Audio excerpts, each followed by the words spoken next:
What's up, everyone?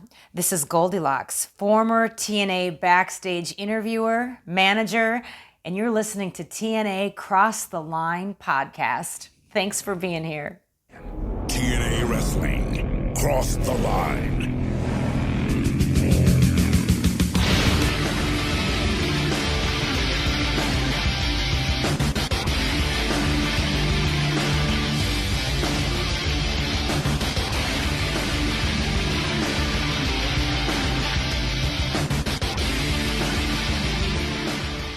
And we're back with episode 123 of the TNA Crossline podcast. I am Colling Jr. With me, as always, is Dallas Gridley. And Dallas, tonight, or this morning when you're listening to it, we are finally going to get the number one contenders for the NWA TNA Tag Team Championships. That's right. It's a sudden death because 3 matches wasn't enough. Dallas kind of predicted it. But tonight, America's Most Wanted will be wrestling Triple X with the winner to then challenge the Naturals for the tag team titles. Dallas, who do you got? Oh, man. The thing is that I feel like America's Most Wanted is going to be winning this. However, I want to freshen the shit up. I want Triple X. My vote is with Triple X. My vote's for America's Most Wanted. And I think America's Most Wanted would then win the tag team titles. Well, that's what I'm kind of getting at, I guess. But you know what? That is a good team to have heavily featured when you are just on TV to start. Because they're on TV now, right? But I do think once they go full-time, we're just on TV, as we've heard the rumors and stuff. I'm still waiting for an announcement. I do think that America's Most Wanted is kind of it's got to be. Yeah, I completely agree. Like I've said before, well, actually, I don't know if I actually said this, but I think that when you're strictly TV, and when I say strictly TV, I'm more like when you're strictly a 3-hour pay-per-view era, which is what we're going to be getting to soon. I would imagine the ideal champions, which you never want to have just all faces or all heels as your champions, but in terms of presentation, I feel like you would want Jeff Hardy as your world champion, AJ Styles as your X Division champion, and America's Most Wanted as your tag team champions. That's how it should be. That's how it should start. At least initially. And then, a month or 2 months later, a heel wins one of those titles, and then you have it balanced out. But traditionally, it's balanced out with if you have a face heavyweight champion and a face tag team champion, then your mid card or like IC champion would be a heel, or and flip it, vice versa, whatever. Right. Well, the thing is that Jeff Hardy, if he's your champion, you're about to. Okay, once again, I know we've been on. Hang on a minute. Whatever you're about to say, be careful because we're still in 2004. So right. Context of how we're talking about. Context. No, you're right. Context is key. Context is key. I do think Jeff Hardy being champion is still a good idea. I think that people will be interested to see that, and people who weren't watching the pay-per-views who are fans of Jeff Hardy, I think would tune in. I think that in 2004. Jeff Hardy's name recognition is far more than Jeff Jarrett. Okay, I mean, that's kind of what I was getting at before you're slowing me down. Well, I didn't want you to be like, yo, he's a fucking mega draw, and there's going to be millions of people tuning in. No. Which, but the crazy thing is, as soon as they bring Jeff Hardy in, I personally feel like it feels like a bigger show already. Because I feel like you have... I'll use the word star in injunction as just like a big name from WWE. Comes in the company, and it feels like it's pretty much the first he's the first big person to essentially switch companies. Well,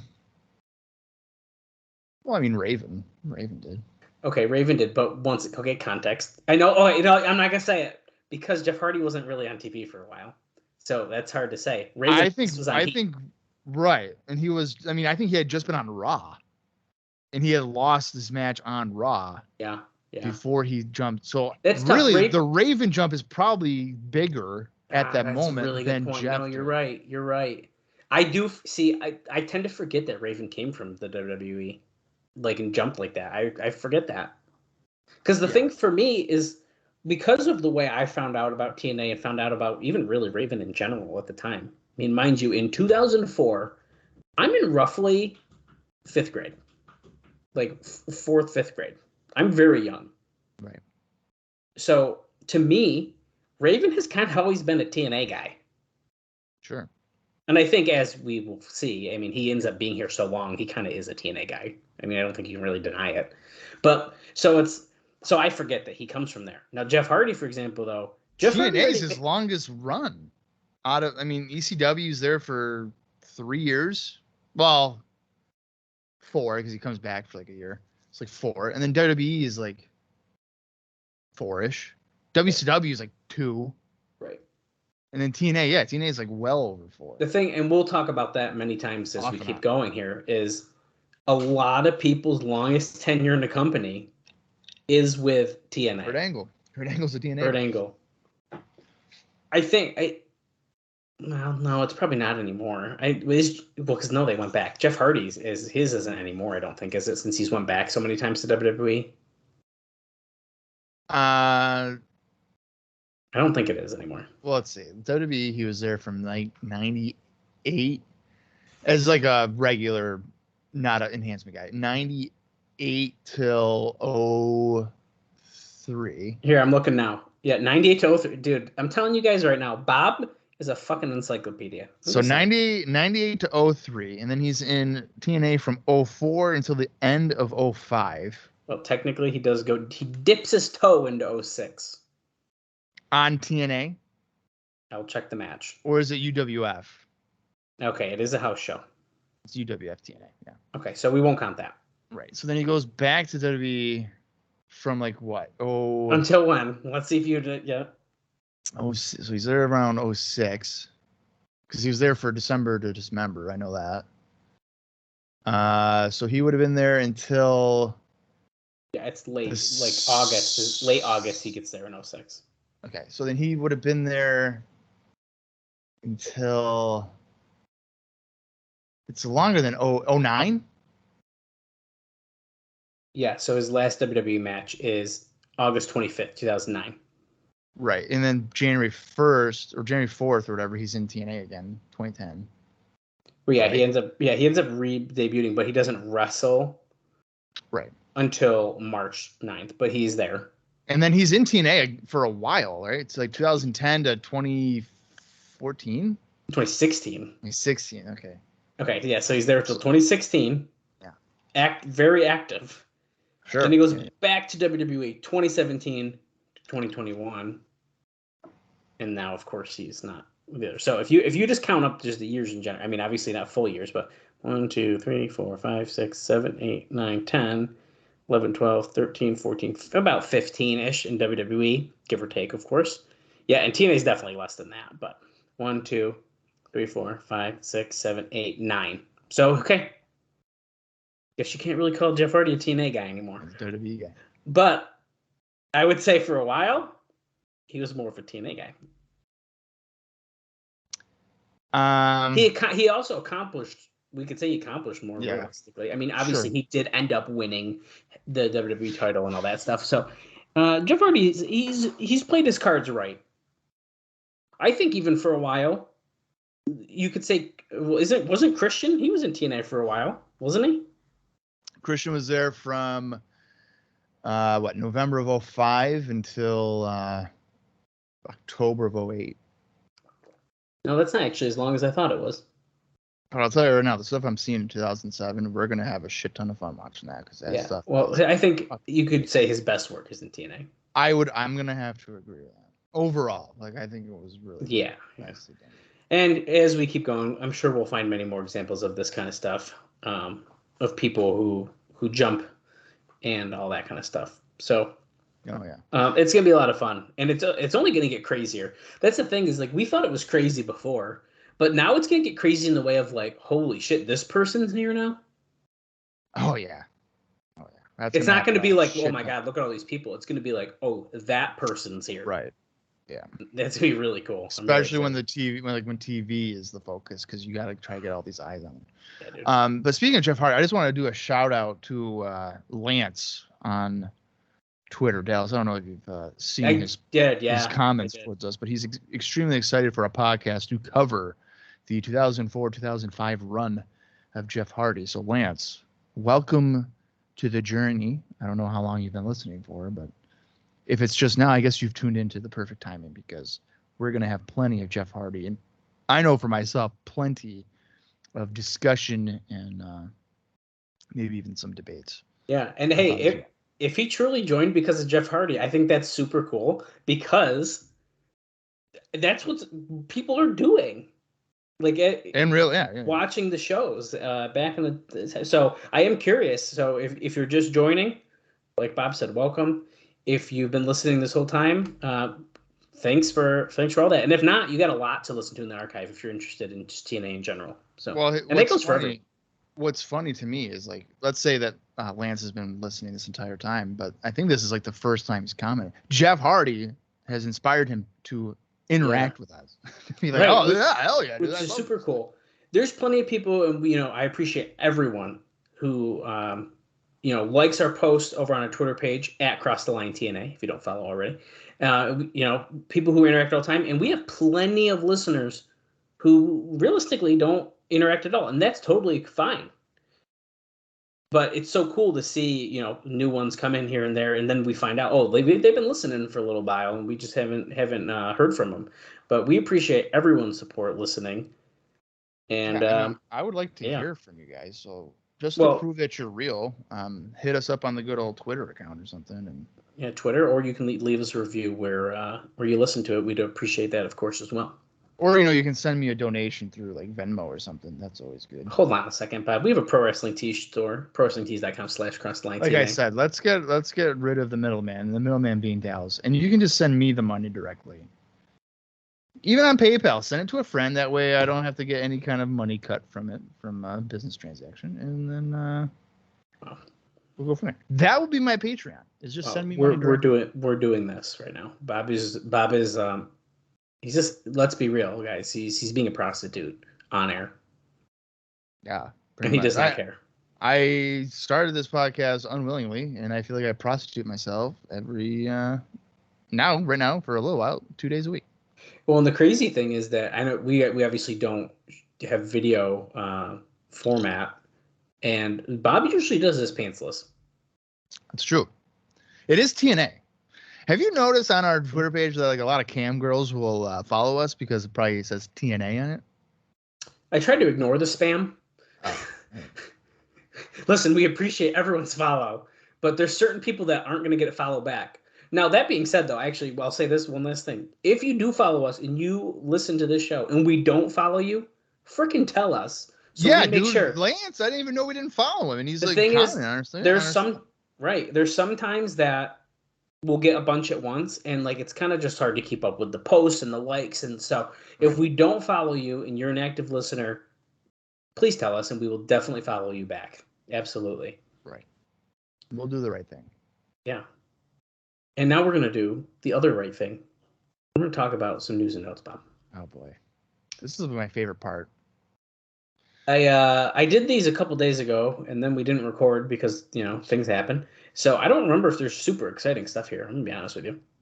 But there's definitely some stuff to talk about.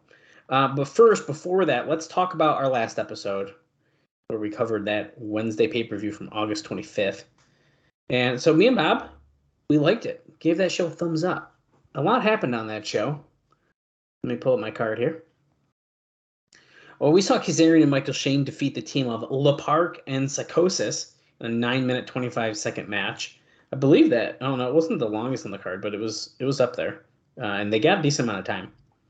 Then, oh my God, dude, this was just wild. Desire had a mystery opponent for Alex Shelley to win Sonny Siaki's contract back.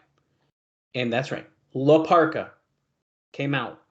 Until La Park then confronted him, and then he took it off, and it was Eric Watts.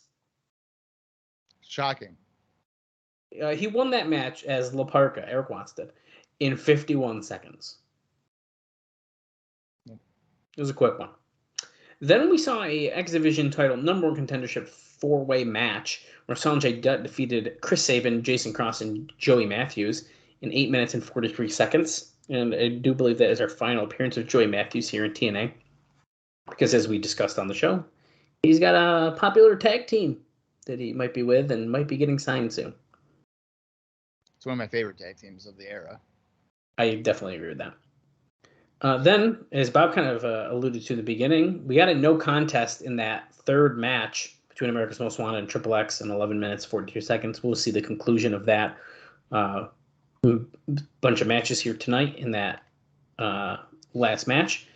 Then there was a 2-on-3 handicap match where Team Canada's Eric Young, Johnny Devine, and Scott D'Amore defeated BG James and Conan by disqualification in 10 minutes and 15 seconds.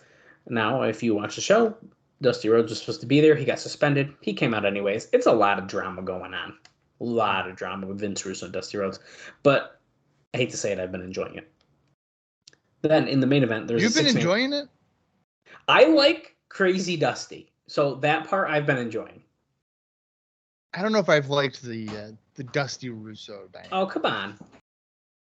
Yeah, I'm not really sure.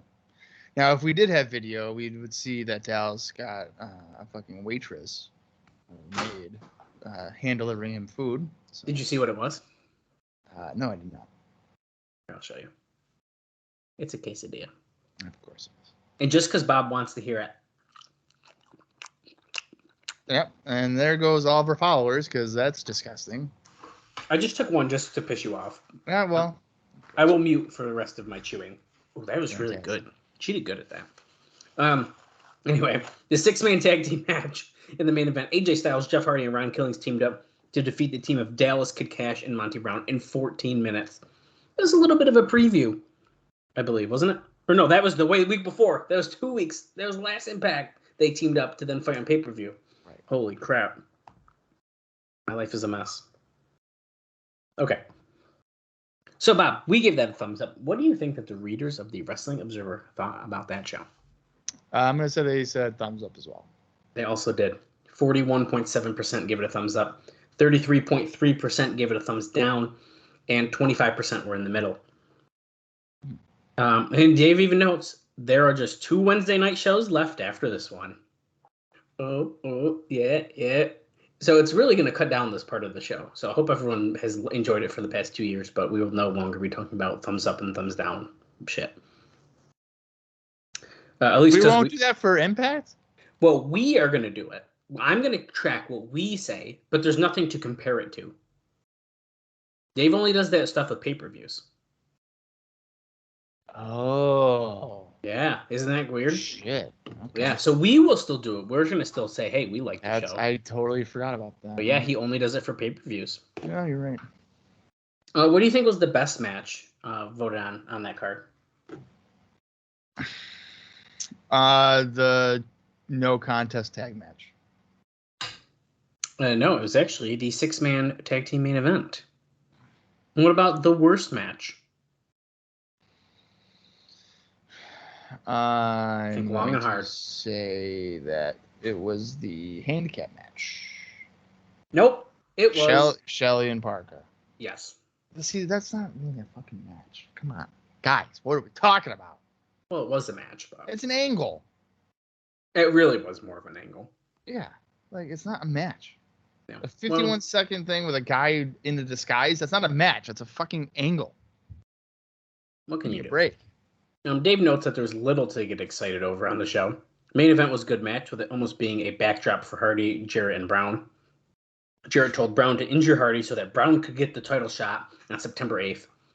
Brown sniffed Jarrett and said he smelled like a liar. But Jarrett told him if you can't trust anyone in wrestling, or he told him you can't trust anyone in wrestling. But it just so happens to be that they have similar goals. After the match, Jarrett went after Hardy. Brown saved Hardy, but of course, then turned on him and eventually gave him the pounce. Or sorry, he gave him the pounce! Period. And there is, in fact, a period right there, which is rare for Dave Meltzer. Which I just want to point out. I was listening to. Period is rare for Dave. I gotta say, I was listening to a podcast, former TNA alumni Mick Foley, and even Conrad has trouble reading Dave Meltzer's notes. So when I stutter over them, I was listening to one today, and I was like, "Thank you, I feel so much better now." Oh yeah. Jarrett put the figure 4 on while Brown was putting the boots to him. Hardy. Oh, sorry. Can't tell you that part. Sorry, that's not about pay-per-view. That's about this show. Almost spilled something. And if you know what, if you saw Jeff Jarrett put the figure 4 lock on during Ric Flair's final match, which more TNA. Actually, I mean it was a TNA match. Can we just be real? I found out that the production company was Impact's company. There was 2 Impact title matches on the show, and there's a lot of Impact talent. So if you want my opinion, Ric Flair, it was not Jim Crockett Promotions. It was a TNA one night only. It was a TNA one night only. Impact Wrestling, baby. And Ric Flair wrestled his second final match in TNA Wrestling. Yeah. Could you imagine? I bet you if you were to tell Ric Flair that, he'd probably be like, "What? No. Yeah, Connie, right. We're doing another. Connie, we're doing it again." I keep seeing like a meme, and it's him and Nick Gage. Yeah. He's just gonna do a death match. Yeah. I guarantee you he'll have another match. He's got to, right? He's got to do it. It's impossible. He cannot do it. Did you watch it? No, not yet. I'm not. We might need to hang out just to watch it. I've seen clips of his performance where he like faked a heart attack in front of his family and friends. Yeah. And then he's faking a heart attack and he eye pokes. Lethal after. It's like really... The show itself was a lot of fun. That match? There's a lot of matches on that show, like Alexander and Fatu. Like I want to check that out. Dude, yeah. It was a very good card. Yeah. Love the setup. It was in the Municipal Auditorium in Nashville, which of course we have seen here on the TNA Crestline podcast. Anyway. So the main program remained. We just discussed this briefly. Vince Russo versus Dusty Rhodes. Now, Russo suspended Rhodes and booted him out of the building early in the show. This left Conan and BG James in a handicap match. He also notes that BG James has dropped weight and looked a lot better, partially because Young and Divine did a great job of selling for him.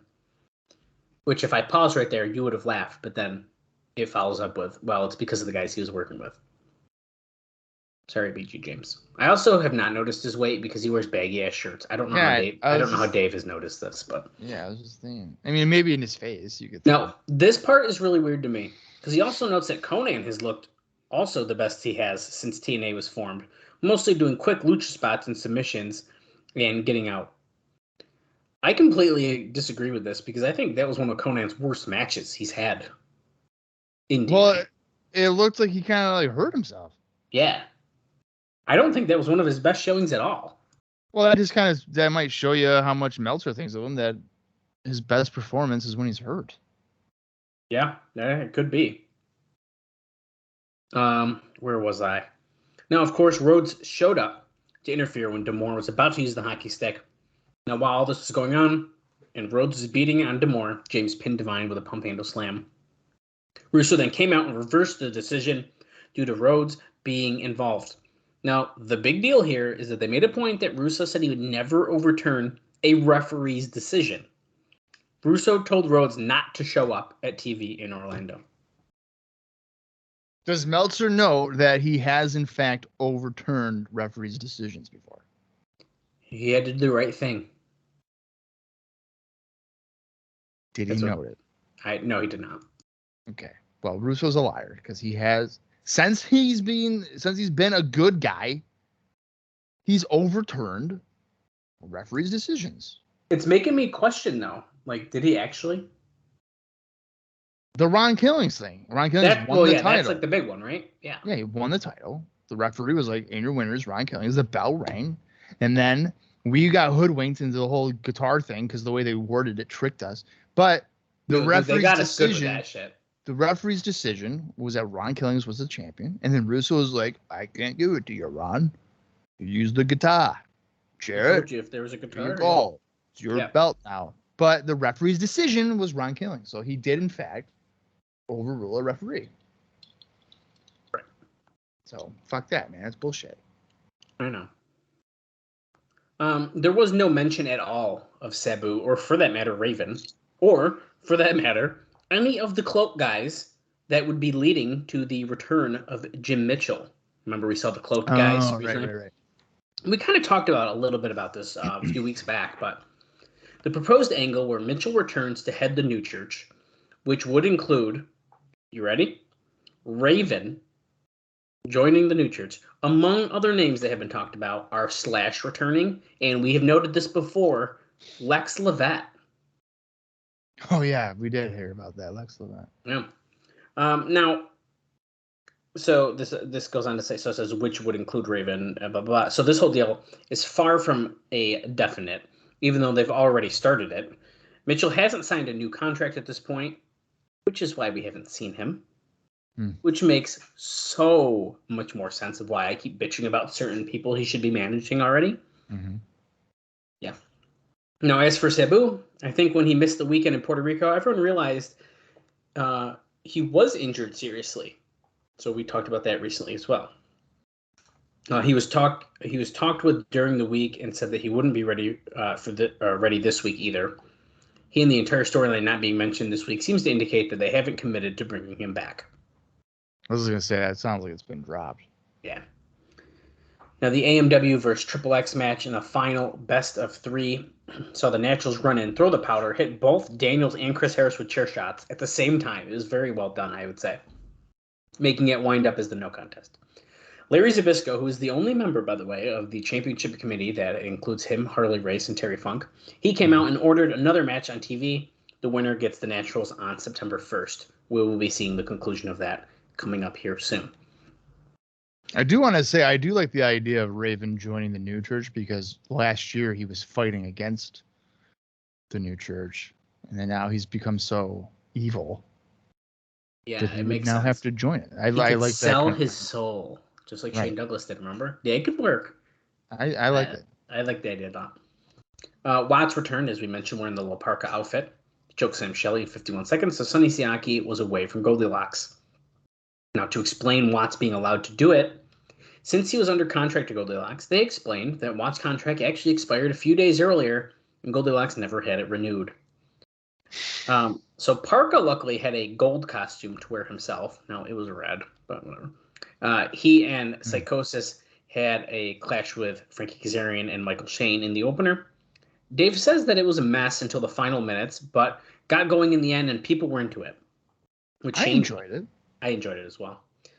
With Shane pinning Psychosis with a super kick.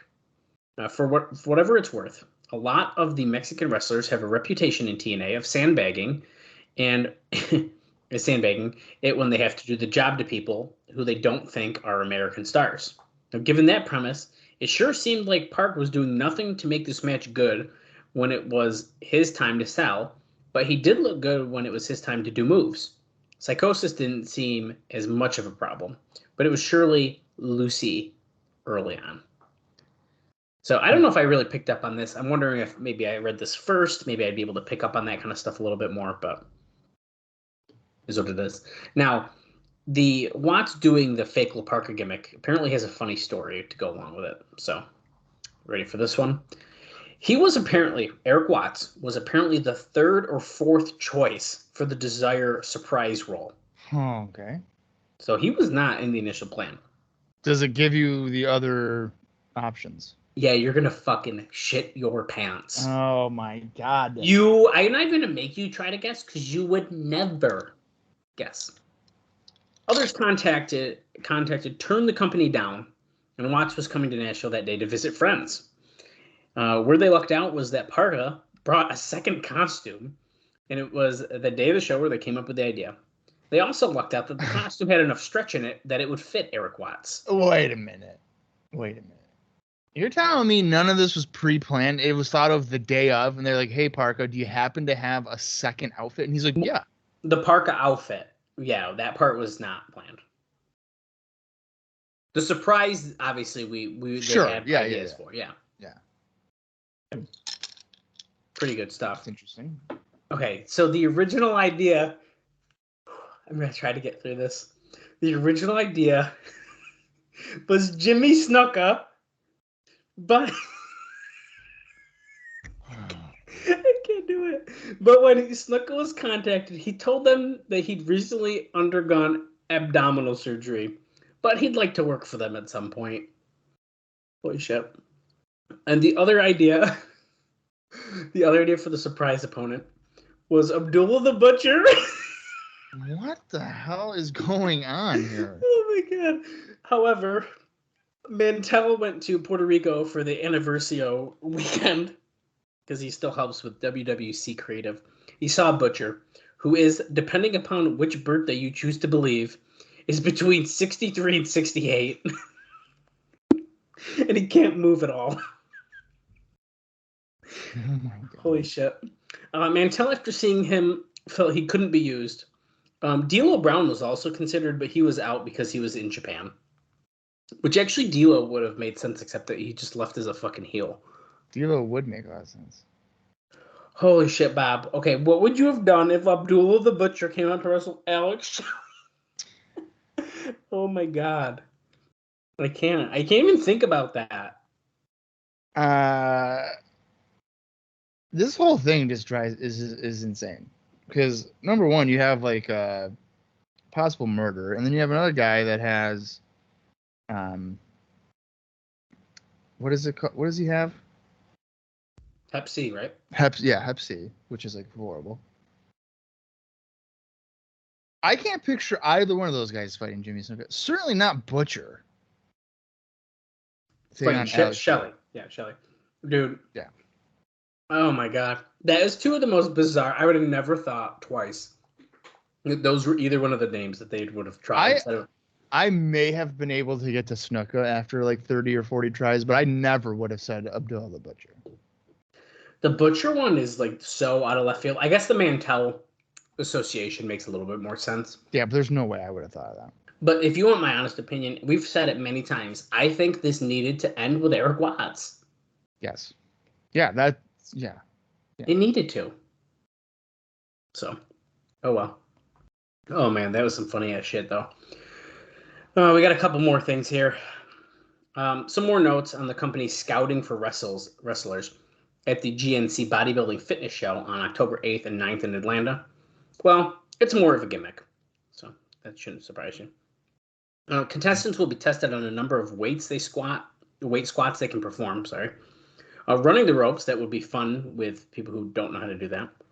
And taking back bumps, which is also not great for people who don't know how to do that. Mat techniques and 1-minute interviews. One man and one woman will win, and they will get $4,000 in cash, appear on a TNA show, and get 4 weeks of free training in Nashville. Yes, they are deadly serious, giving people 4 weeks of free training. I'm willing to guarantee that we do not see them appear on a TNA show. Oh, stop it. You never know. I'm willing to guarantee that maybe potentially none of that happens. Maybe. You would think they would show footage of these people at the gut checks or whatever they're called, being like, oh, come on now. No one is showing up to these things. Jerry Lynn is probably at a fucking warehouse just twirling his thumbs waiting. And ain't nobody showing up. Well, this is a bodybuilding fitness show, so it's not even a gut check. This is a bodybuilding thing? Yeah, dude, the GNC Bodybuilding Fitness Show. So it's people who aren't wrestlers, really. Oh my god! So they're going WBF on us? Yeah, they are. Oh, I thought it was a gut check thing. Okay, well that's even worse. Right. Is Rob Terry the guy that? If we saw him, what? 5 years later? Something like that. Yeah, Okay. could be. Russ Rollins, a well-known Central Florida DJ, Central Florida DJ on the show Monsters of the Morning. Apparently, Jeff Jarrett he did an angle with them the first week they ran Orlando. We talked about that. I do remember. He does love radio stuff. Yeah. Well, he's going to be wrestling on September 14th on the first Tuesday night show. And you're probably like, what the fuck, a Tuesday night show? I believe that's when they're switching the tape-ins potentially to Tuesdays. He's already been plugging it on his show. He said that he was told that he could wrestle as a singles or team with trainer Mark Miro. But Miro was on the show saying that he's not looking to wrestle. So we might see Mark Miro soon here, apparently. There's no way. That guy is even ringside. That guy is going to be. He thinks he's on the show. He's wrestling a dark match, right? That's got to be what it is. It's got to be, right? There's no fucking way, dude. There's no way. I don't think so either, but I can't deal with this shit. I've been surprised. These people are driving me nuts. I'm going to be on a show with absolutely no training. It'd be great.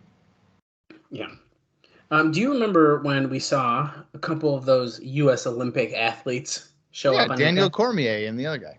Yeah, well, our buddy there, Daniel Cormier. Yeah, Daniel. Well, he's, of course, a big pro wrestling fan and wants to get into pro wrestling.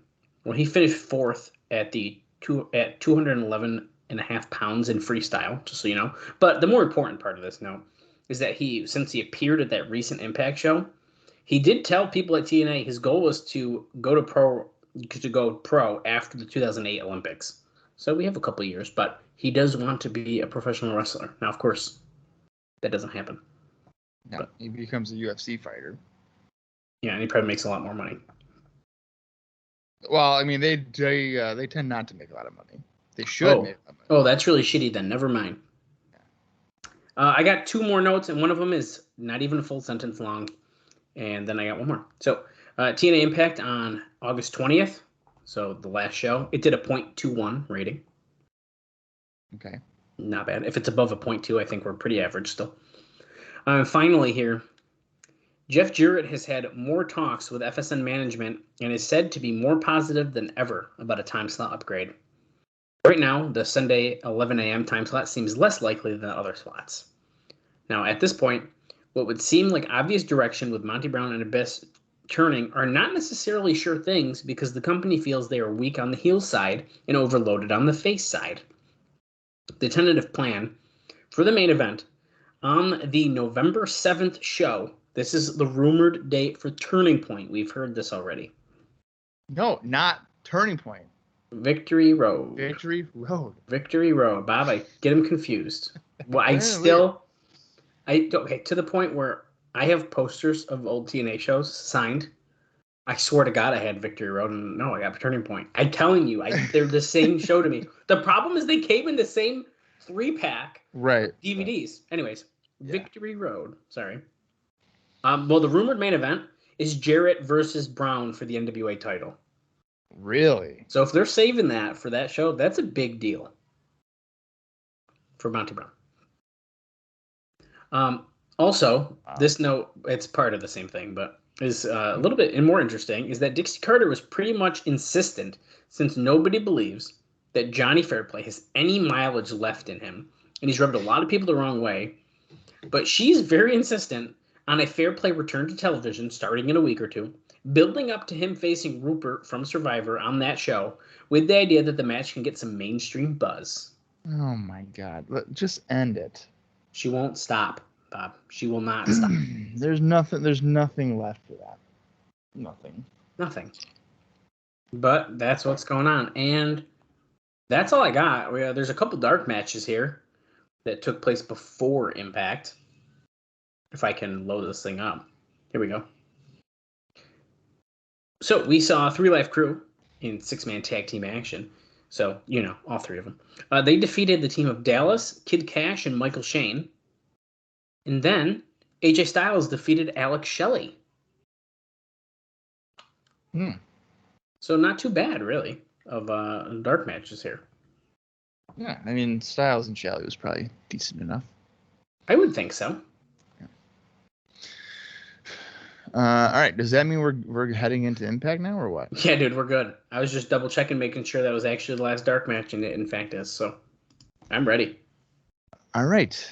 Well, then head over to your Impact Plus app or find it in your own personal collection because it is time for the August 27th, 2004 NWA TNA Impact episode. The runtime is approximately 46 minutes and 22 seconds.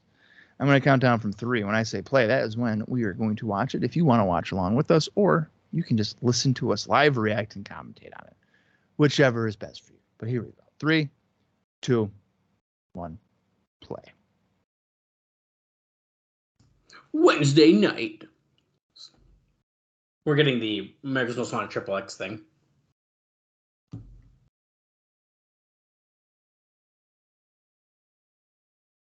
If there's no number 1 contender, then we don't gotta defend the titles. That's right. Yeah.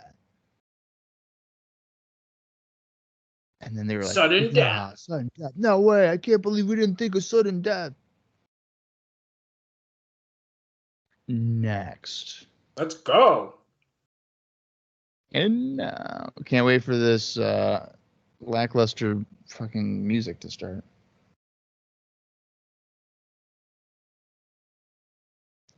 Dun, dun, dun, dun, Dude, they dun, need to change the song. dun. But they don't want to. Yeah, like it never gets going. And we're gonna say this every single time. Until they fucking change it. Until You're it damn right I am. Okay, Bob. You know, if I'm asking, it's different. How many people do you think are in the impact zone here in Orlando, Florida? I'm gonna say 800. Nope, 750. What is it usually? I think we can go up to about, I think 850? Yeah, 850 is full. Holy pyro. Oh my God, what is going on?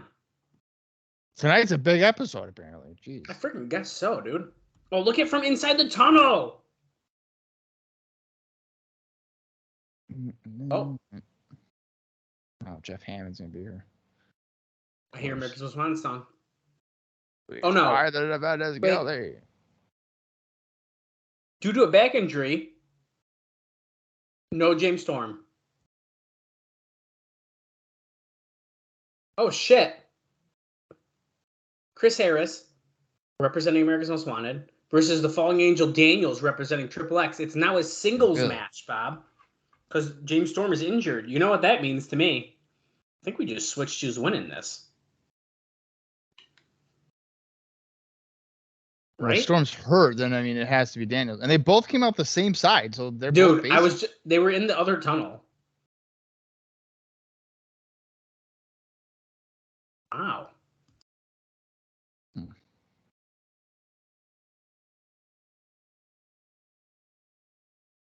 I wonder how Storm hurt his back. They're kind of making it sound like it was from the match on Wednesday. I don't know how accurate that is. Well, you know what? That's karma, because as Daniels has said, you hurt my shoulder, and then he hurt his back. That's a good point, actually. 10-minute time limit. We're available in Spanish if you needed to switch it over. So hit that button. And you not us. It's just Impact on FSN. Right, Impact. Yeah, not us, because we don't have another episode where we speak solely in Spanish. Although if we did both know Spanish fluently, that would probably be a great idea. That'd be really cool, huh? We could re-record. But instead of watching it again, we would just listen to ourselves and just repeat what we say. Why not? Yeah, that sounds horrible. Drop kick by Daniels after a hip toss. Sabisco watching. He's got a headset on. Don't know why. Who the hell is he listening to today? Probably. Atomic drop by Harris. Who is going to be the number 1 contenders? We need to know. It's Chris against Christopher. Arm drag by Daniels. Arm drag by Harris. What are they doing? Watching Ricky Steamboat? Standoff. And I'd be lucky if Dallas knew who Ricky Steamboat was, because as you'll remember, Get the fuck out of here. he didn't know who Nikita Koloff was when he arrived. So I met Ricky Steamboat twice, okay? I'm sure you did. Oh, heel kick by Daniels. The Desire's Mystery Man, Erica Watts, pinned Alex Shelley. Headbutt. Yes, the judge is living It's legend. just Sabisco. Still mentioned in Championship Committee, although we have yet to see the other 2 members. We need to drop that shit like now. There's no way that Terry Funk is doing this. Like, there's no way. Delayed vertical by Chris Harris. Going for a cover. 1, 2, and he kicks out. He tried to get him there, but it wasn't enough. You got to get a handful of trunks, man. Come on. Put your feet on the ropes. Cheat. Oh, up and over by Daniels, going for that back suplex. Oh, Harris comes back with a clothesline. The left arm lariat, if you will. That's right. Oh, that's what's in it. Oh, do you hear that? Yeah, dude. You're fucking Mike Tenay over there. Wow. Styles and Truth versus Cash and Dallas on Wednesday.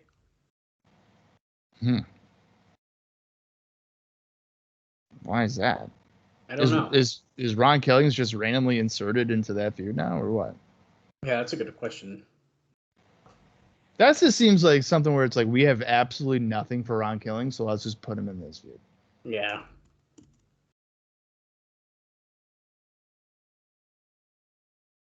Well, we got to take a commercial break, guys. Now, when we're going to commercial here, the time left in the match is about 6:52. I guess we have a video package here. Fuck you! I love that. He's a born again Christian. Fuck you! I'm a changed man. Dude, I saw on Twitter.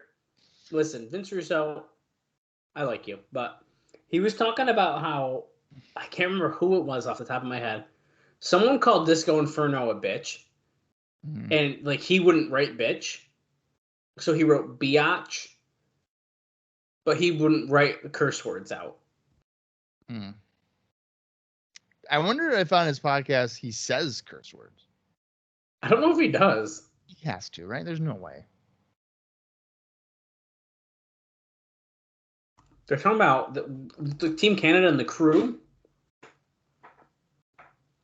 This is a really long highlight to get back.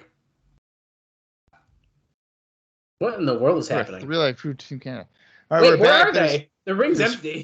There's 4:18 left in the match, so that commercial was almost 3 minutes long, which seems about right.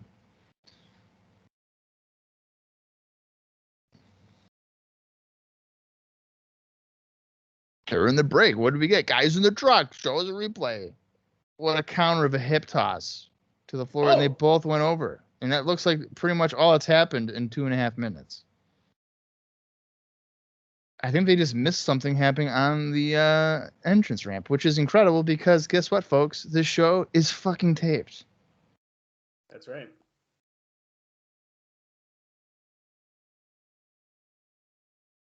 Come on, Chris Harris. His view. We're about to try to get him back into the 6-sided ring. Feel he's in there. Now Harris climbing to the top. Looking for a crossbody, and he hits it. Boom. 1, 2. We can't see the ref's hands. Oh. And it kicks out. Good job. It is a little awkward for a guy Harris's size to do a crossbody to someone smaller like Daniels. It just looks kind of weird. Yeah. Well, the thing is, Harris is he's pretty big. He's one of the biggest people in the company. Well, yeah. I mean, he's a lengthy guy. Mm-hmm. Oh, my God. By the way, I watched Clothesline here by Daniels. One of those videos for Brian Turner's. Oh, yeah. And it was the one where Air Paris attacks Chris Harris in the bar. Oh, my God. And I think sit out powerbomb here by Daniels for 2 count. Air Paris. Wow. Yeah. So I'm pretty sure it was Mike Rapata that was with Chris Harris, and they were chatting or whatever. And Rapata's like, I'm going to go wash my hands.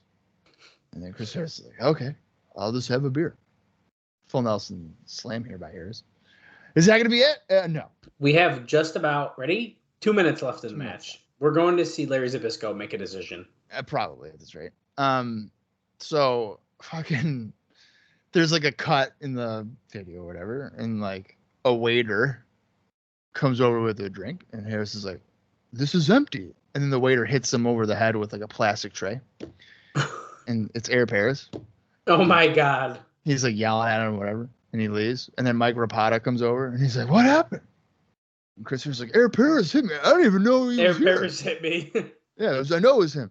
And then like behind Harris's back, Rapata's like, oh, I don't know how he knew that. And he like winks at the camera. So it's like, oh, Rapata set him up. That's why he had to go to the bathroom. Yeah. Wow. That's some good shit, dude. Yeah, dude. Don't know how he knew that. Yeah. How did he know? I don't know. Backslide. Dude. Nope. Couldn't have been me telling him. It's crazy. 1 minute left. Yeah, I see what's going on here. They're just going to do all these roll-ups and then no one's going to get it. Someone hit your finisher, damn it. What is Harris's single finisher? It's got to be the catatonic, right? Right? That's what I was kind of thinking too, but I don't know. Has Has he ever won with that? He probably did. Oh, shit. Has he ever won with a catatonic? No, they're always in tag matches. He always wins with a death sentence. Right, but like, even with his singles run, is Daniels a slam? I can't believe Daniels just did that to him. Slammed him down, going for the BME. Best moonsault ever. Hit it around the face. Okay, almost. this might happen. 1, 2, no. Nope. Harris kicks out. We got 14 seconds left. Now, as soon as it gets to 3 seconds and there's not a pin, the match should be over because like you can't win in 2 seconds. So right now it's a draw. It's over. Ring the bell, guys. There you go. I think the timekeeper forgot to grab the bell because Rudy Charles was very clearly waiting for it to ring to react. Yeah, he didn't know what to do. Sabisco's like, I don't know who won. I don't know. I'll go out there and tell him. Who was he talking to? Jarrett? Probably Borax. I'm gonna say that the winner of that match was Daniels. Daniels. Let's hear what he's got to say.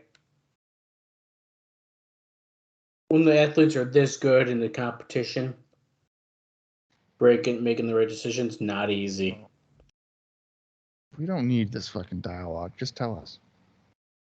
Ruling. The following Decision. You couldn't think of the word decision.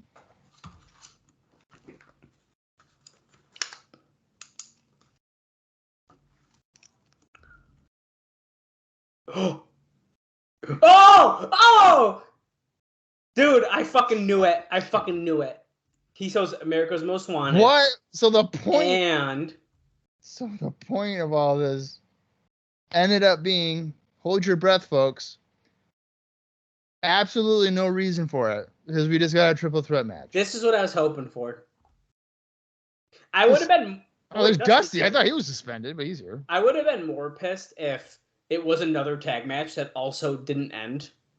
Since it was the singles to kind of change it, I actually don't hate it as much. I mean, I don't hate either, but the point is that we just had four matches. Well, right. That amounted to nothing. Just a triple threat. We could have done that from the beginning, but they're just filling content time. So that sucks. Oh, Dutt with Sabin and Amazing Red teaming up next. The No Limits X Division dudes coming up. Oh boy! Wow, look at this team. Oh, Cassio O'Reilly. We haven't seen him in a while. Wait, he's got something in his pants. Oh yeah, he does, dude. He's going back to the hot shots. You know, that might actually be him though. You think that's his actual wiener? That might have been his wiener. Oh shit! Maybe the hot shots wasn't a gimmick for him. Damn.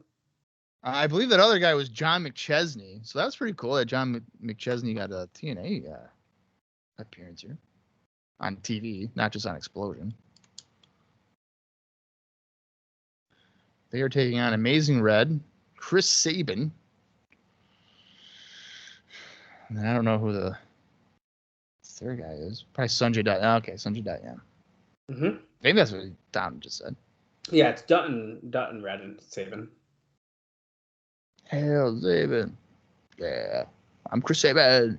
Sabin and Alex Shelley wrestled recently on Impact in a number one contenders match for the heavyweight title. Dude, it was really good. I remember watching them wrestle on an illegal stream back in 2009, Genesis 2009. You're supposed to say alternative methods. I was illegally streaming it using high school's Wi-Fi from my house. Oh yeah, you can't be caught then. That's school's Yeah, fault. no, I mean it's the school. The school was Your friend actually was the one doing it. You were watching with him. right. Exactly. Your friend LaFleur. No, my friend will say who could probably handle time in prison. Robert. Anthony DeStasio. So he was the guy that was streaming it. I mean, he's got a kid now, but like if he had to go to jail for 5 years, big whoop. And they had a really good match on that show. Those were the only match on that show that was good. As Sabin and O'Reilly starting off, you're Sabin with standing Hurricane Rana. O'Reilly misses a clothesline, springboard moonsault, and we're gonna get a 2 count. I wonder if he is bitter about Chase Stevens bailing on him and becoming tag team champions. Well, what? I gotta see now. Oh, look at Larry Zbyszko's talking with Don Harris and Vince Russo. I'm gonna see They when got the Dusty last out time there, was, right? It's gotta be about Dusty. Yes. Is Dusty in the crowds? Oh, he is.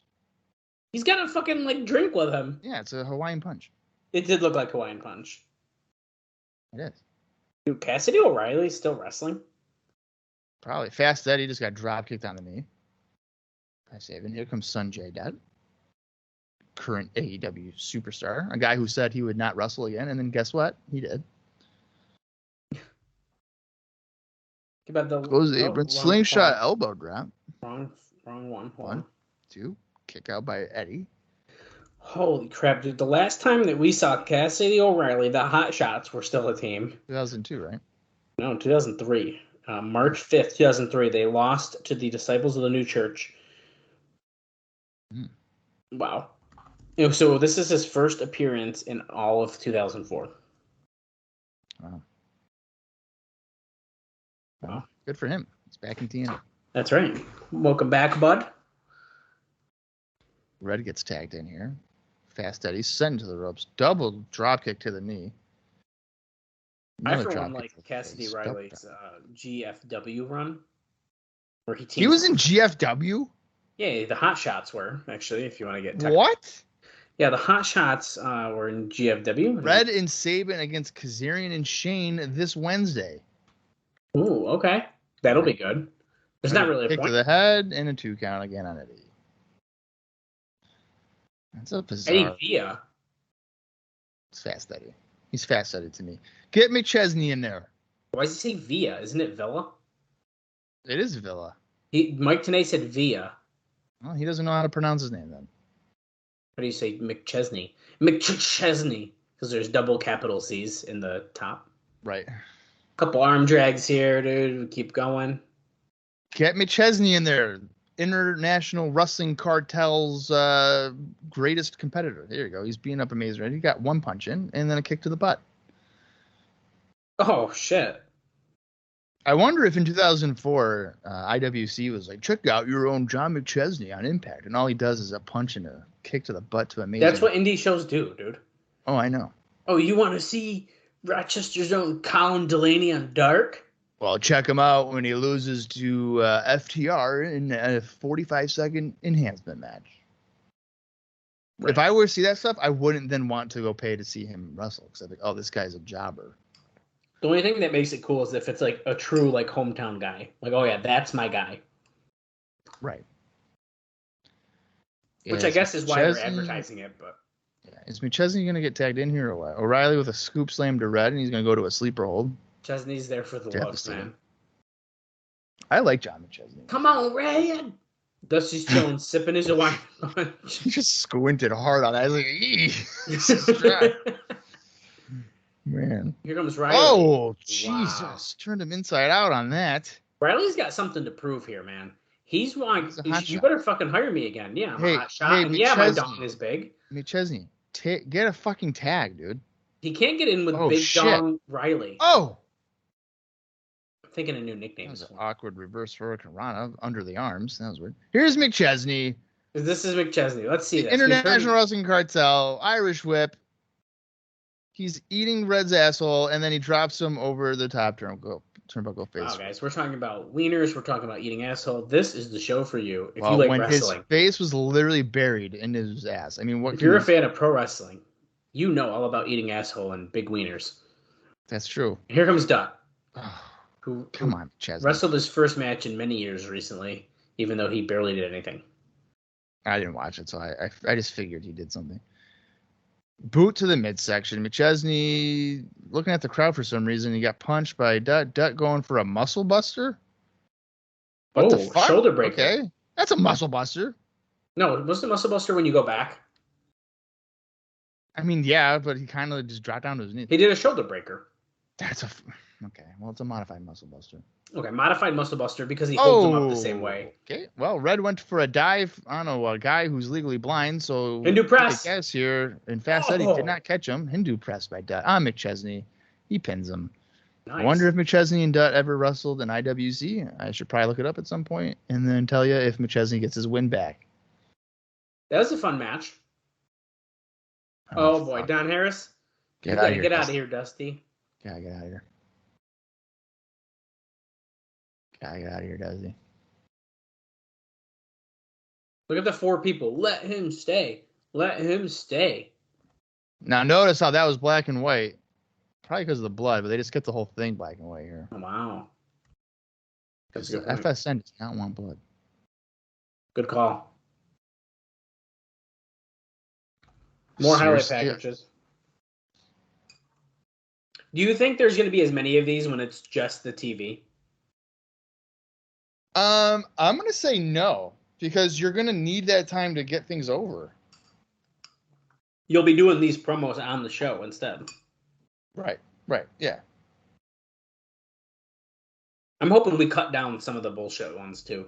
There's some weeks where I'm like, can we stop? Why is this going 15 minutes? I'm pretty sure, yeah, I don't think the video package, yeah, because you're not going to be repeating the content, because you won't have the same amount of time to get things over. Let me tell you something. This is not over. And then he tries to close his head in the window, and Russo is holding it down, and then he just drives away. Oh, now Don's just watching the show with Dusty. I don't think that's what Vince Russo was telling him to do. I like that they just moved the guy over next to him. All right, gave him a drink, and now he's hanging out with him. Russo's going to be pissed. Oh, what is this? Whoa, look at this crew. Clark. Who the fuck is that guy? Mikey Clark. Batts. Mikey Batts, the Harry Potter Rod guy. Steele. Ron Breaker is in the back left. Dude, it literally... it's Rod and Bruce. Rod and Bruce, the brothers. Well, one of them looks like Bron Breaker. So literally exactly like him. Looks like they're fighting Team Canada. Now, Bob, I do have one note about this match. God. And that's that Mikey Batts and Jarrett Clark have both signed contracts this past week. Really? Yeah. Oh, okay. Petey Williams, Johnny Devine, Eric Young, and Robert Roode. No, Bobby Roode, sorry. Bobby Roode, yeah. Bobby It's Roode. not Robert Roode until I know. I got ahead of myself. And then Scott D'Amore. That's my final note for the night, though. I don't have anything else. Well, thank God. What a relief. I feel like this entrance is going to be longer than the match. Yeah, me too. Look at that guy. Dusty. He's yelling at Dusty. Oh, he's got a ticket. Oh, yeah, I dig it. What is he, an outsider? No, I want you guys to all know something. You didn't need a ticket to get in here. Yeah, it's free with admission. Unless it's a ticket for Universal. Did Dusty just show a ticket? Like, I got a ticket for the park and I can be here? Or? How did Dusty get a ticket to be able to sit that close? Oh my God, bionic elbows. Okay, well, I don't think having a ticket means you can hit people. Come on, Don. Don is only pushing D'Amore away. He's not stopping Dusty at all. Nothing. Well, there's Russo. Well, Don, dude, you're fired. Just fire Don. Get rid of him. Right now, fire him. You're fired.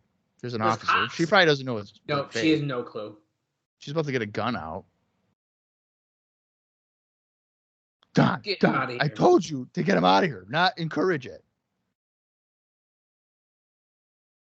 I do feel like what is the end goal of this? He's throwing a fan's hat. He's just throwing people's hats at him. What the hell is he doing? That one guy's like, Dusty touched my head. I'm happy. Bob, what is the end goal of this storyline? The angle of the storyline is that Dusty, he wants to do things the right way, and no, but what is the end goal? What are we gonna finish this? Oh, the with? end goal of this? Yeah. I just don't know. This is gonna be like when Donald Trump and Vince fought at WrestleMania, but really they just picked Umaga and Bobby Lashley. Nothing with it. I think, well, by all accounts, it's really a matter of Russo or Dusty's like questioning Russo's decisions. Right. So I would imagine that this is going to lead to Dusty wanting to be the guy that makes the decisions. That's kind of what I feel like is like he's going to take over power, right? Or at least attempt to. Yeah, I mean, that's got to be kind of the idea here. Giant Divine. What the hell was that? Did you see that? I literally looked down and saw him landing. Holy fuck. So it was like the vertebraker, but he pushed Mikey out and then he landed on his neck. Nice. See, I just wanted a sip of water and then I missed this crazy ass move. And we don't even get a replay. That's still wrestling. His neck should be broken. That was horrible. I mean, it was Jarrell great. Clark here. Jesus. Shout out to Jarrell Clark for giving us a follow over on the Twitter page. About time, Mr. 630. He's been for a while, actually. Braun Breaker knocked off the apron. I feel this is not going to end well here for Jarrell Clark. Pete Williams, and then there's this oversell. I hate that. And then he pins him. All right, so that match was pretty fucking quick. Wow. Team Canada with the win. I mean, they better show a replay of what Giant Divine had. Goldilocks' ownership of Shark Boy and D-Ray's contracts are up for stake with Eric Watts and Sonny Siaki against, they're saying it right now too, I saw it at the bottom, against Biss and Alex Shelley. So we are slowly falling apart. Wait, that match is next or is that Wednesday? No, that's Wednesday. It looks like we're getting a preview of that next. Russo's yelling at Dusty. I told you you'd always have a job here. Dusty's got one little boob, he's got a little cleavage showing. Nothing wrong with that. I thought he was about to hit him. Here's Conan. And BGG. Russo, did you not hear what we said to say? Are you mentally challenged? He asked Russo. You know BG? There's more than one way to skin a cat. Oh boy. How is that supposed to mean? What the hell's wrong with you, Donnie? I like Dusty. I thought I was just having a drink. He's got a ticket to the park. What can I do? Okay, well, that's the end of that. Here comes, Goldilocks and Alex Shelley coming out to Abyss's theme music. So I'm assuming Abyss is wrestling. Or both. Okay. Okay. I don't know. Oof. Harlem Heat Fire. I love it. Goldilocks and Shelley looking back like, yo, screw this guy. It's taking its sweet time.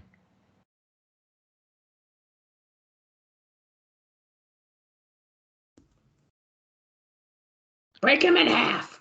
Who is he wrestling against? I don't know. La Park. Oh, maybe that match is right now. Yeah.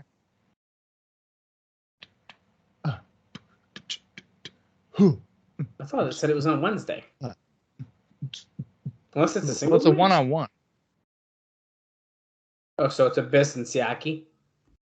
Yeah. Okay, yeah, it must be. Okay. So the tag match is on our next episode. We got Sonny Siaki versus Abyss right now. Okay, well, Sonny's not about to win this, right? 0%, dude. I like how Sonny Siaki barely had his contract gone. Oof. Kick, avoiding the backdrop. Clothesline by Abyss.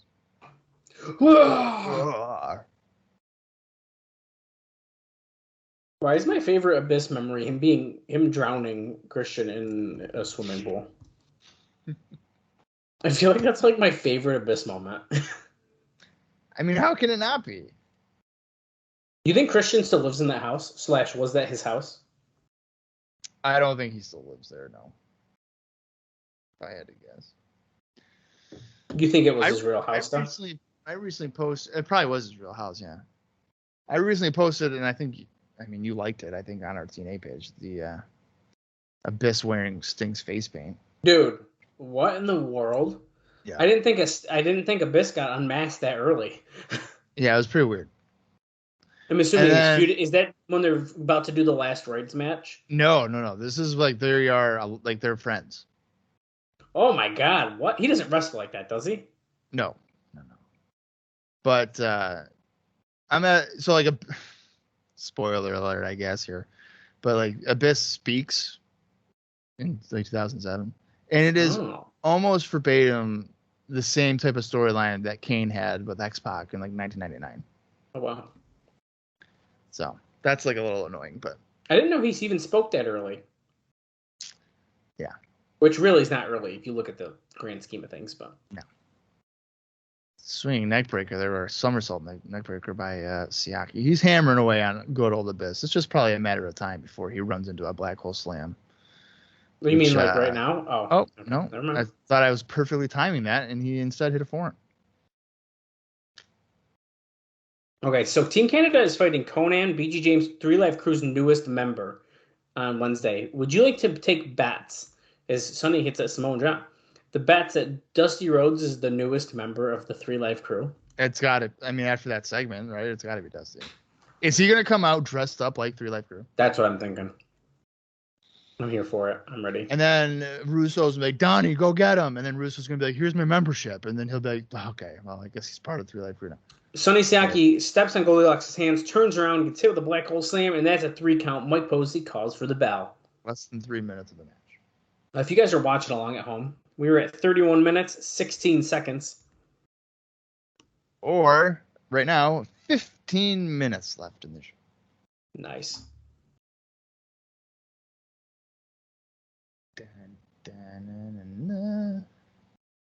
Goldilocks wanting them to fight Siaki again. He rolls out of the ring, escapes the grasps. He's pissed. Pulling my hair.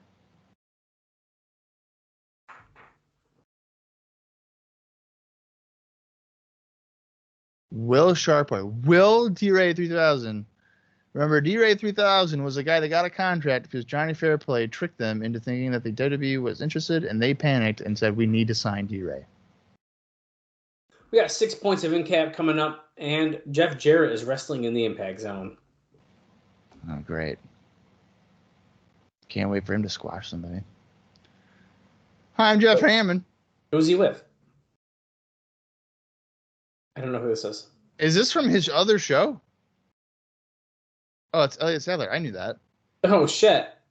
I did not know that. The Rock. Old school Dusty footage here. His favorite's Dusty Rhodes. Because he can talk on TV. I was really wishing he'd say Stone Cold Steve Austin or something. Dusty Rhodes.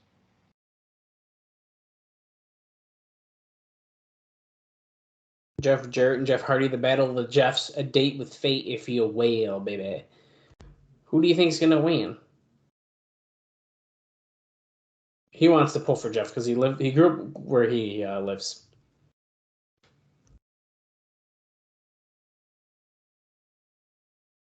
Oh, he went to the first Starrcade in 1984.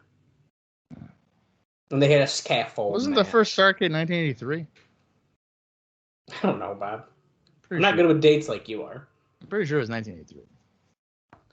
Okay, let's test Elliot. Starrcade.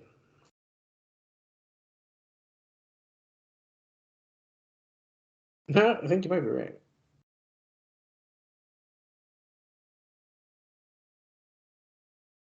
The fans are going to be very vocal about it. They love their wrestler.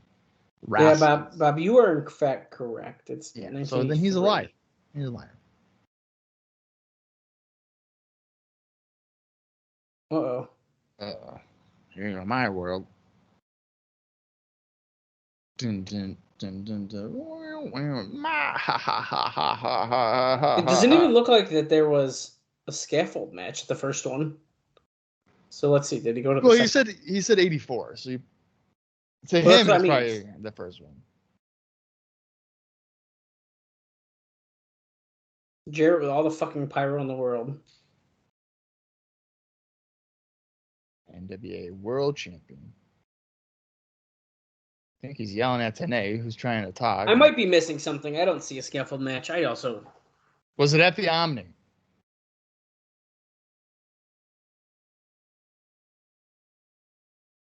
Is it? Well, I don't know because they probably changed the name. No, it would have been the Omni. No, they changed the name of it nowadays, didn't they? Is it in Atlanta? No. Then it's not at the Omni then. God, I get all these things confused, Bob. I'm not you. None of these are in Atlanta until fucking 86. Is there a scaffold match there? But yeah, that's gotta be because that's Night of the Skywalkers. Well, then there you go. He went to 1986. Wait, Jarrett's beating the shit out of this guy. Who is this? Brian Christopher.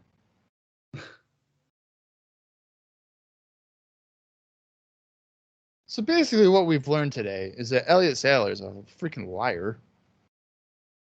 I'm really disappointed about this. The scaffold match was The Skywalkers match, right? the Road Warriors against the Midnight Express. So that's probably what he's talking about. Yeah. Well, he was a couple years off, but whatever, I guess. Ric Flair against Nikita Koloff was the main event. It was a double DQ. You know, that is one of my favorite Nikita Koloff matches. I mean, All right. Yeah, I'm sure it is. it's been a while since I've seen it, but it's really good. Yeah, I mean, while, almost as good as that Best of 7 series with Magnum TA in 86. It's been a while in the sense that you've never in your life at any point in time ever watched it. I don't think that's true, Bob. Jarrett's just beating this shit. Match. You're Probably. telling me right now you watched Flair Koloff 86 Starrcade. Yeah, dude, 20 minutes. It was great. Okay. Well, The bell has finally rung. It's Frankie Capone getting his ass beat. Oh my God, look at that sign. Nashville jobbed to Orlando. Do you think Frankie Capone is in the Mafia? Potentially. Let's see. What's Frankie Capone up to these days? Nothing. No, dude. Oh my God. Hold on a second. What? A second. Is this real? How do I go to the matches? Who is it? Dude, Mikey Capone wrestled on Impact in 2022. Get out of here. No, it happened. He looks like he goes by Francisco Chiazzo? He must have been a guy that is a Canadian wrestler then. It probably is, but it was a 9-on-1 handicap match, so it was just a bunch of random guys just got their ass kicked. There we go. So, guys, shocking development here. Jeff Jarrett won the match with a stroke in the middle of the ring, and he got pyro. So, we're really killing it here.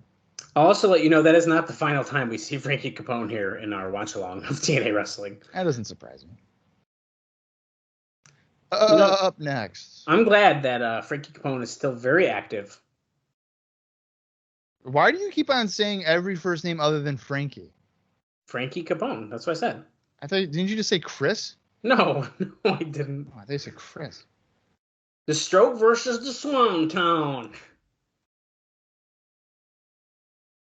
Charismatic Enigma versus the King of the Mountain.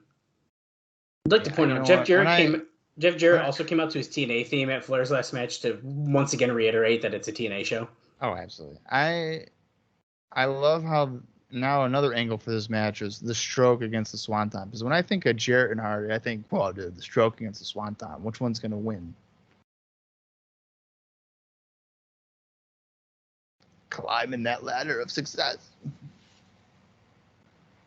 September 8th. My fate will be sealed. Jeff Hardy about to win the NWA World Title. September 8th. Stroke versus Swanton. King of the Mountain versus Jarrett Hardy. We getting some cool graphics here. Borash did that. No, remember they hired someone. Oh, right. I'm sure he helps out still a little bit. Who's this? Frankie Kazarian, right? Wow, Frankie Kazarian with Michael Shane and Tracy ringside. The coolest guy in the world is coming out right now.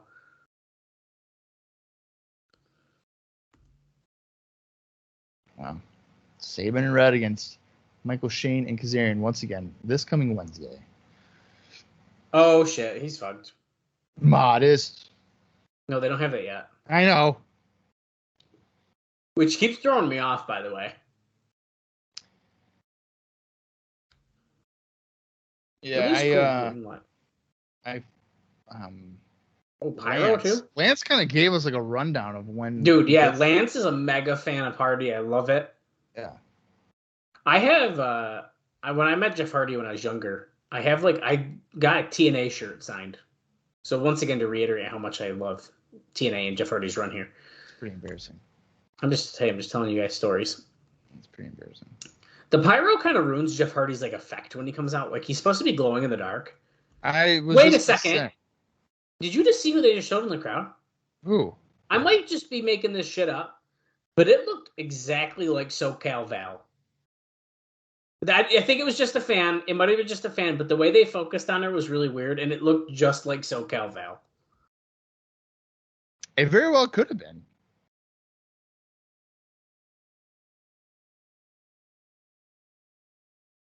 Hey, Hardy and Frankie Kazarian. Is this our main event?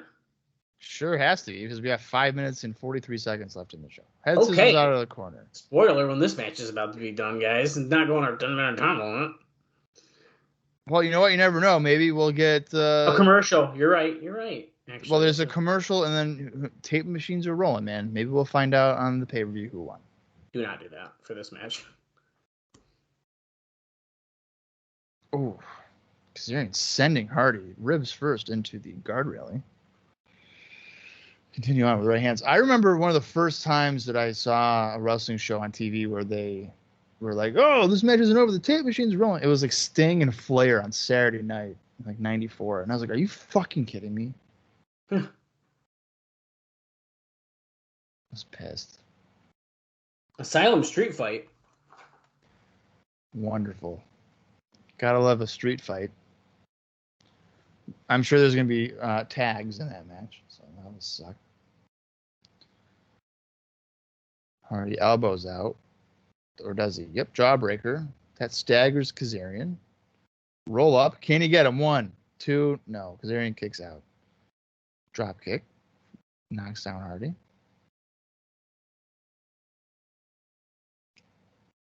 I think now they're sitting at the bottom. These two could have a probably a decent match if they were given time and they were both seen as equals, but I feel like that's not the case. Yeah. Gut wrench suplex by Kazarian. That's going to get him a 2 count. Kazarian's like, fuck, man, fuck. I don't know if we forgot this, but Petey Williams is defending the X Division title against Sonjay Dutt. Oh, I did forget about that. And they haven't really... They might have mentioned it. I guess we could have just missed it, but... It's on the scroll, too, here. So. Okay. Hardy sent to the post. Dude, Naturals vs. Triple X vs. America's Most Wanted is, like, huge. That should be a good match. That's huge. Go to TNAWrestling.com for late breaking news. Jeff Hardy kicking Kazarian. Kazarian pops up. Gets kicked again. And a clothesline by Hardy. How about another clothesline? No, he's going to do that twisting... Kind of like a sling blade in a way. Sling blade thing, yeah. Spinning mule kick. Tracy's on the apron. She's pissed. Oh, no. Michael Shane getting in there. Going for the twist of fate. Oh, shit. Oh, fuck. He accidentally super kicked Frankie Kazarian. I bet. Drop kick to Michael Shane. Gets him right out of the ring. Oh, conveniently, Kazarian just happens to be laid out right by the corner. I wonder what Jeff Hardy's doing here. Is he going to hit the swanton? It fucking looks like it. And he did. 1, 2, 3. All right. Well, just over 3 minutes. And Jeff Hardy won the match. Michael Shane, though, he's pissed. Immediately attacks Jeff Hardy. Barely gets to celebrate this huge win against Frankie Kazarian. Now you could say Jeff Hardy is the coolest guy in the world, but it's just not true. It's Frankie Kazarian. It's hard to be the coolest guy in the room when you're wearing a white tank top. So, have some color to it, you know? Well, it's the glow paint. Oh my God, it's Monty Brown. Oh, he's beating up Jeff Hardy too. I thought he was going to have a face turn. Damn it. Nope. I've been hoodwinked. Where's Ron Killings? AJ Styles coming out. That was a weird way to get in the ring, but he did it. Yeah, it was. And he's wearing his track pants, his Adidas track pants. Yeah. There's got to be another guy coming out. Where's Ron? Where's Kid Cash? Where's Dallas? There they are. Dallas. Dallas, baby. They're running down. Dallas making sure he didn't fall. So that's good. Chaos ending Impact, it's looking like, This as is usual. Nitro? This is WCW Nitro. We're out of time! We gotta go! Where's Sting? Here's Ron Killings. He's knocking out. Sting's coming down from the rafters! We gotta go! We gotta get out of here! We're out of time! Tune in the Thunder! Tune into Thunder. We'll see you on Saturday night! Oh, look, we're Now ending we're with just- our little video of people hyping up their matches. The ECW style Pulp Fiction quick promos where they're all gonna hype up their matches. Well, Bob, as these are playing here, Nationals Team Canada talking now. What'd you think about this episode of Impact? I mean, I enjoyed it. It might be one of the lesser impacts for me, but it was. I mean, I can't say it was a bad show. So. Yeah, I agree with that. There's some good stuff, though. I mean, I think the matches were pretty good. Yeah, I mean the booking of the AMW Triple X thing, that was a bit annoying, but. Yeah, it's a bummer, but like I said, I think I'd be more pissed if they were planning to do that kind of finish anyways, and then it was another tag match. Right. Beware. Beware, we're coming for you. But yeah, I mean, I think I'm looking forward to the show, the Wednesday show. Like we said, the three-way tag match. Yeah, I am for sure. Hyping up the same match. Maya Brown saying, you ain't going to even make it. You got a date with the Pouts. Period. My favorite thing is they always have Monty Brown's promo end those, and then it ends with period, and then it goes off the air. It's perfect. I love it. Yeah, so I agree, man. I'm also giving that one a thumbs up. I thought it was a fun show, as I expected. Because, it's TNA. Of course, it's going to be a good show, right? Am I right? Right. I'm also looking forward to the show. We have a street fight. We got that three-way tag match, an X Division title match. Dude, there's a lot to look forward to. And I think it's going to be a pretty freaking good show. Which is what we need. Because to be honest with you guys, some of these, I just want to be done with the pay-per-views, to be straight up. And, so we need something to, be excited about to get us through these last two. And I think they gave it to us this time. And we have the big match on the last one. I was going to say, yeah. So I do think that we're going to be finishing the Asylum in a very strong way. I'm really looking forward to doing that. Yeah, who would have thought that we would make it this far? It's pretty crazy. Maybe the end of an era. So, long overdue. But, yeah. Well, the next weekly pay-per-view has some strong stuff on it. Dallas, you got anything else? Or no? I don't think so, man. I think that pretty much covers it for me. Hope everyone enjoyed the show. And we will see you on Thursday for our second to last weekly pay-per-view. And I can't wait. Until then, for Dallas Gridley, I am Bob Colling Jr., and this has been the TNA Cross the Line podcast.